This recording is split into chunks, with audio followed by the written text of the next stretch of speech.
So good morning, everyone. I have to give a talk next week for the AIIHPC in Strasbourg, and they sent me an email to say I have 7.5 minutes to speak, so I'm working to that agenda this morning. I really just want to set a scene for you here because, as you probably know, we're going to show you some real-world video clips from the projects that I had an overall responsibility for in social justice. So I really just want to give you a sense of why we did that. And really the question I want to put to you this morning is, why is social justice framework important for palliative care? So there's a lot written about palliative care as a human right, and the World Health Organization or the World Health Authority resolution makes a very clear statement that there is concern about inequity and inequality between different groups and how they access experience and have outcomes from palliative care. And the reality is that there are very clear patterns of inequality, which are probably issues that we haven't necessarily addressed well in some part of our work. But there has been a very strong call that palliative care is a human right, to the point that it's also been suggested that to deny people access to good pain relief is akin to torture, if you look at international agreements around that. The question that actually, however, that remains is, to what extent is a human right the best way to describe palliative care? And there are criticisms of that definition of human rights, particularly from the last point on this slide, because who is ultimately responsible to deliver on a human right?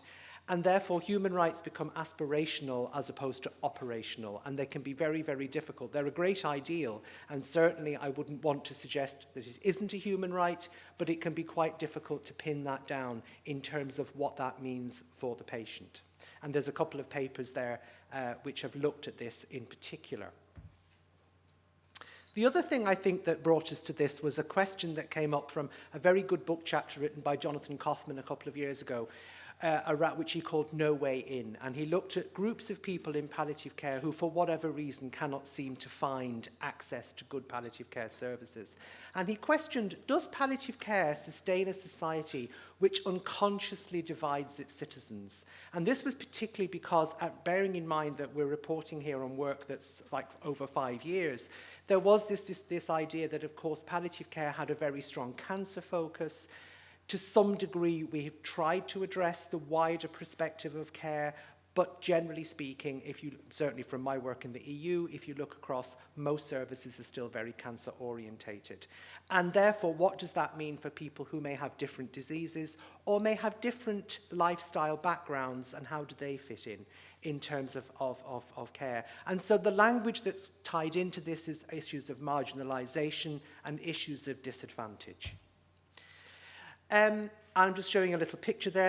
You can't really see me, but I'm in a van there in Mamelodi in Soweto doing home care visits, where there are whole swathes of people who simply do not exist because the system does not recognize them. There were townships here. So this of people from Zimbabwe, and I was told, oh, they don't exist. There was thousands of them. The reality is that in our society, it is unethical and unjust to promote or condone a system which says at one level that we should be able to provide X level of care, but then we only give palliative care as an option for the poor and needy. And that's not an appropriate way to understand what palliative care can offer. And so what we did when we looked at why we wanted to look at social justice, we understood that this is around disadvantage, and that for some people, exclusion and marginalization was the totality of their experience, not just in palliative care, but in healthcare in general. We talk about reducing health inequalities, and a key theme that expresses this issue of disadvantage is poverty. Not necessarily fiscal poverty, but poverty of spirit. And we know that exclusion can lead to conflict and destructive behavior, and in some cases, personally destructive behavior. And palliative care, for all its chronic niceness, is not immune to this, and we need to be conscious of that. Very briefly, I think there's a most important issue here that really, in many ways, when we look at social justice, those issues that we see affecting others also affect us as well, because that protective membrane between us is very, very thin.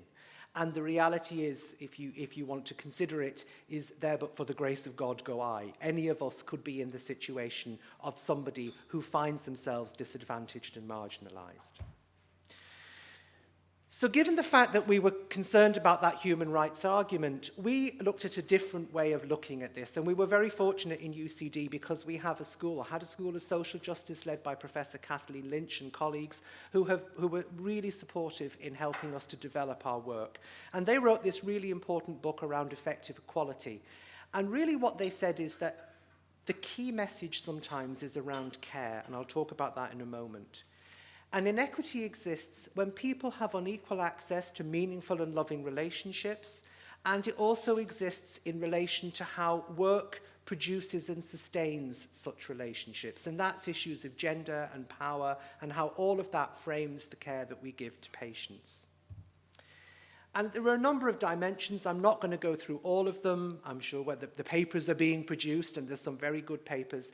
A key message here is around choice. What do we mean when we say we give people choice? What level of choice do we give them? What options for choice do they have?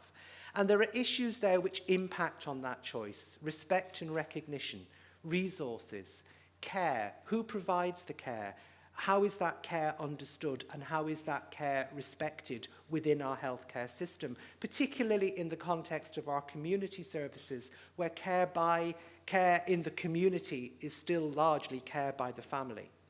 The power relations of trying to get through a system which doesn't really either understand palliative care or doesn't really understand how these other groups of people could access palliative care if only a door was opened. So we entitled our projects Pathway to Social Justice, Understanding Equality and Inclusion. I'm not going to go through all of those, but really what we wanted to do was to examine the experience of inequality on the island of Ireland in relation to the care of groups who generally we know have not managed to access palliative care in the past, and we're going to be showing you some of those now.